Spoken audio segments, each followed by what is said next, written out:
This is Amplify You, the podcast about you discovering your message and broadcasting it to the world. If you're a coach, author, or speaker, you'll want to tune in. If you're looking for the best return on your time investment to get your message out to the world in a bigger way, we're giving you full access and behind the scenes look of how we're running our podcast, how our clients have found success, and what you can do to launch your podcast today. The world needs your message. I'm Michelle Abraham, the host. Join my family as we unleash your unique genius and find the connections you need to launch your adventure today. Join us and let's get amplified. Hello, Amplify You. Michelle Abraham here, your host. And I've got you a very special guest today, Tammy Gross, and she is the scriptpreneur. And let me just tell you a little bit about this amazing lady. She has, oh my gosh, so many stories of being a writer, being in Hollywood, being at all things to help people get their scripts noticed and seen. And she's got this really cool podcast called Real Life Stories, which we had the pleasure of launching last summer. So Tammy, finally you're here. Feel free to tell a little bit more about how you got started in this space and why real life stories. Why was that important to you? But I just want to say hi and thank you for being here with us today. Well, thank you. And hello, I am happy to be here. You know, the way I decided to do a podcast and to make it real life stories, actually, for one thing, you were very helpful in me figuring out a lot of this, you and your team. But I realized that, you know, one of the things I love to see as a screenwriter, I've done actually a lot of editing, and that's really that's kind of been my bread and butter since about 2010. And I've had a lot of screenplays come across my desk and books as well, but mostly screenplays. And there were a couple that came across that it's like, wow, this is their actual story. And in a couple of cases when it happened, it was unimpressive because I didn't know anything about the person. They didn't give me any information about who they were, how they're out in the world. And their story was kind of like, okay, well, that's interesting, but you're making it like you're this famous person, but I've never heard of you, you know. But then I got a couple of A-listers from Hollywood who gave me their origin stories, and they're amazing. They're actually kind of connected because they were both in the Transformers series, but one of them is Shia LaBeouf. And he's an actor that, you know, has been around for quite a while. And he gave me his story that now, after I edited it and gave him lots of suggestions, he took almost every suggestion and he changed the name to Honey Boy, turned it into a movie, and it's an incredible movie. He played his own father. It's really an incredible story. It's an incredible movie. And what I learned from that, and what I learned just while I was working at it, I love people's real stories, their transformation story. The other person is somebody you probably haven't heard of, but he's the guy who's responsible for like all the cool, chase scenes and everything in the Fast and the Furious, Transformers, Kong Skull Island. I mean, he's done all the big movies, and he's the second unit director, which means he gets to do all the action and everything. And he was a stunt person in his origins and his whole origin story. So that is why I wanted to tell stories, is because those were resounding with me. And there are people who are making a real impact, but we don't know who they are.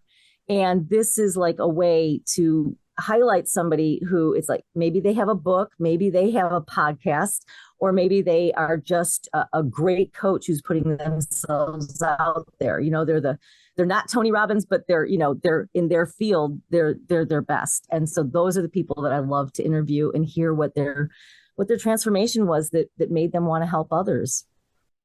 I love that. And I think we share that in common with helping people get their word and their stories out there in the world. My vehicle's podcasting, and so I love that this is where no wonder we get along so well. We have the same sort of mission and to help people get those stories out. And, it's been really fun working with you over the last little while. You've got these incredible people that come onto your show and just share these incredible stories.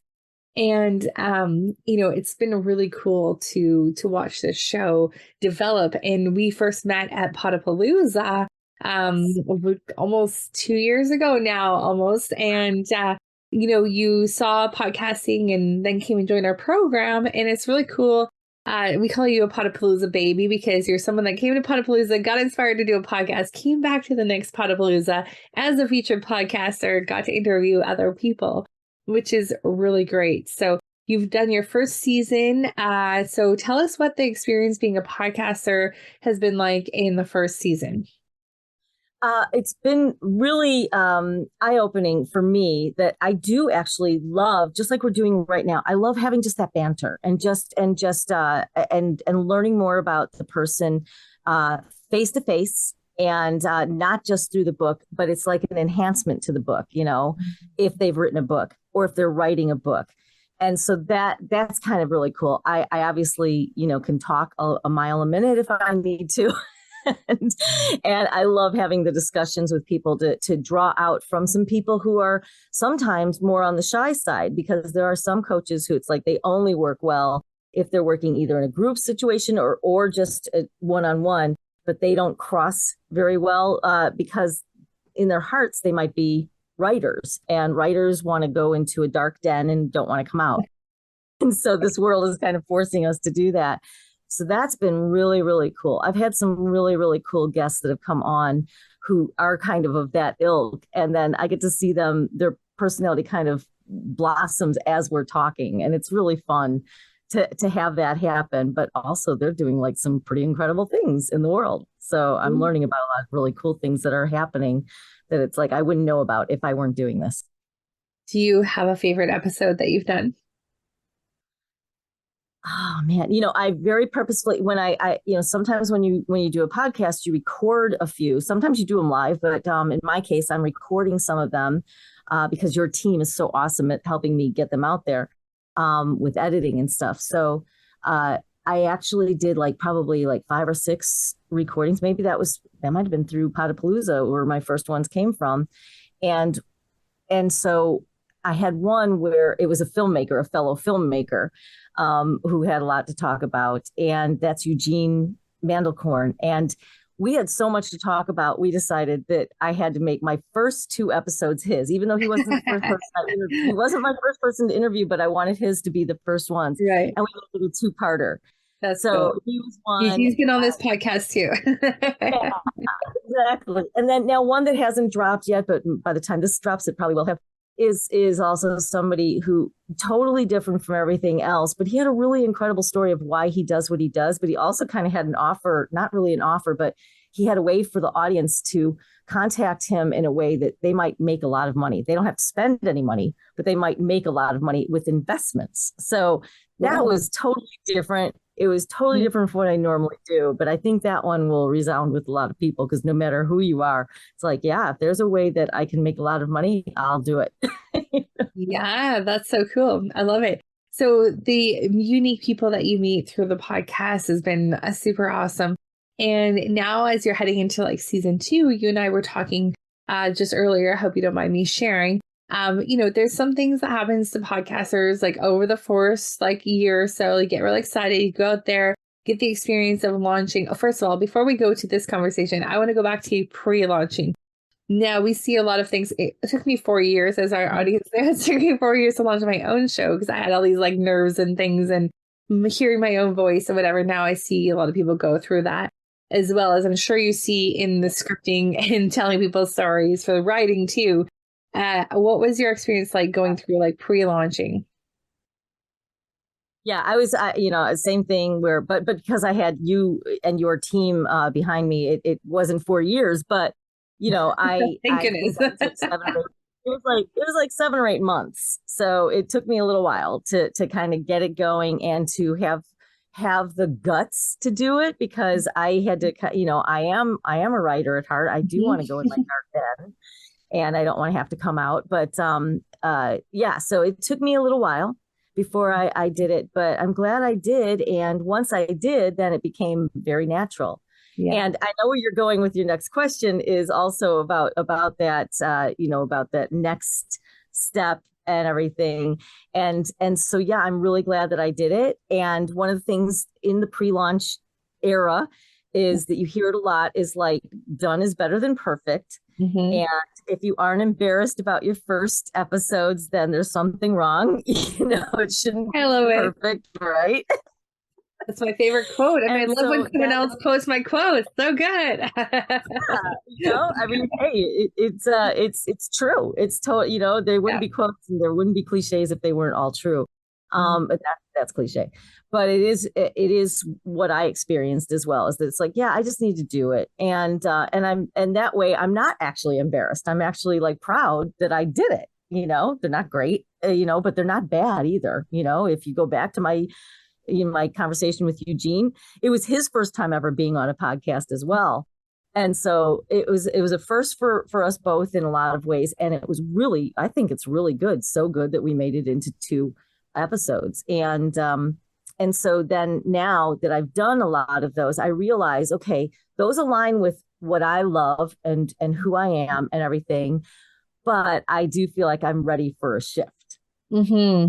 Yeah. And I wanted to talk about the shift because this is where people give up, right? And this is where so many people are like, oh, shoot.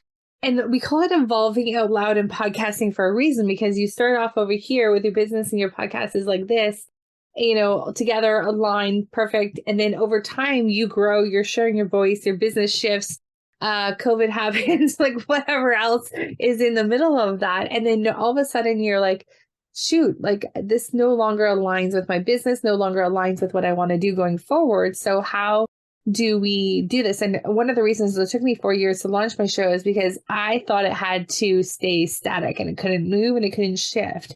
And now learning that actually now is the best time to reassess. Like after 20 episodes, I say, you usually hit this point where you're like, okay, now I've talked about all the things I wanted to talk about. Now it's like, is this working in my business? Am I making money from this? Is it integrated in a way that it's serving me by getting in front of my ideal audience, my ideal clients, or my ideal, joint venture partners? And if it's not, then like, okay, let's look at a refresh or relaunch, realignment, right? I love this, like rediscover what it is that you're passionate about, where you want to go, realign your podcast, reignite it, and then relaunch it, right? So it's like all these R's, the redo. And it's perfectly okay. And there's nothing wrong with that. And you're not giving up. You're not wasting the first season. The first season was great for what it was. Now, second season, and what I see oftentimes happening, second season, people get a little bit more dialed in to their topic and more comfortable with their own voice. And then it keeps on going in a great way. And in fact, someone showed me today a show. I think you should never, ever give up on a podcast, because even if you have 20 or 50 episodes there's people are still going to be listening to them over time. I was on the call earlier today with someone who has launched a podcast like 7 or 8 years ago. He hasn't put a single episode out in 2 years, yet every month he gets about 5 or 6,000 downloads on his show. So over the course of time, people are still listening to it. People are still consuming it, even though he's not publishing it anymore. So I thought that was interesting. Yeah, that is so true. And that brings up an interesting point. You had asked me, I do have a few favorites, but going back to, since I've already mentioned him, Eugene, he's got new things that are happening now that I think people will want to go back and see, well, what was that like when he was planning that? And, what's the idea behind this? Because there's a big idea behind everything he's putting out there. He's all about solution films, which is kind of like a new genre that he's invented. And so that is something that I'm reinventing myself right now in figuring out that, yeah, okay, I've gotten a lot of these stories out and I think that they're going to be great for people to come back and visit. There's some really interesting people on here. But I also know that I need to evolve a little bit as somebody who's interviewing, but also I want to be more helpful to the people who come on to my podcast. So I'm kind of shifting a little bit so that it's a little bit more almost like not really a workshop, but kind of like a workshop that's, for everybody to kind of figure out what is best for them as they're writing their own story and as they're trying to get their story out to the world and everything. So I'm going to be able to be more helpful, I think, in their journey for doing that. Yeah. And I think just from talking to you this morning about like some of the things not going to give away all the good stuff that you're going to No. do, but I'm gonna kind of pull a couple of things out because I think it will be really helpful for our audience. That one of the things when you're interviewing other people is that kind of you lose your authority and credibility a little bit because you're always like, lifting the other person up, which is great. You're hearing their story, whatever, but sometimes we don't bring it back to our own training and our own methodology and stuff too. So one of the things that I think is going to be great for you is like we talked about doing like maybe like doing someone's script review like live on the show. So this is like something that people would pay a service for normally. And you get to do this for two different things. One, you're educating the audience as you're doing a review for someone. The person doing a review is getting your time in a consultation at a maybe reduced rate than normal, and you're getting a podcast episode created at the same time. So I think that's a really genius way of being able to also like integrate. And this is what we're talking about. Like, how can you integrate your podcast into your business so that it makes money and it gets you with the right people at the right time, and also allows you to never stop doing those shows. Like for me, in my show, it would be like something more like a podcast audit we could do live or something like that, right? Where Love so how, yeah, so start thinking for our audience out there that are listening to this, start thinking like, how can you do something in your podcast that makes it, realign in a little bit more strategic way in your business. And, that only comes with having done like the first season, right? And so there's no way we could have known that at the beginning that that's where we're going to go. And that's what we want to do. So just know that you guys are all perfectly in the right spot right now. And Tammy, you've done such a fantastic job of your first season. Looking forward to seeing what's coming out for the second season with some refreshing and some realignment. I think it's going to be a rock star. I agree. And with your help all along the way, it has kind of kept me focused as I did the first season, and as I'm changing and everything, you have some fantastic ideas, and I'm going to be watching what you're doing because Yeah. you're doing some pretty cool things too. Well, thank you, Tammy. You're awesome. And well, here, and let's give them another little sneak peek into what I'm thinking about doing that I was sharing with you earlier to refresh our podcast here. So what I'm thinking about doing is that I love live events. I love doing things live. I love summits. Tammy and I both love summits, just like our friend Kimberly Crow loves summits. We actually am on a summit today. So, and I'm sure you probably are too. So we are going to do the podcast kind of more like a live event once a month.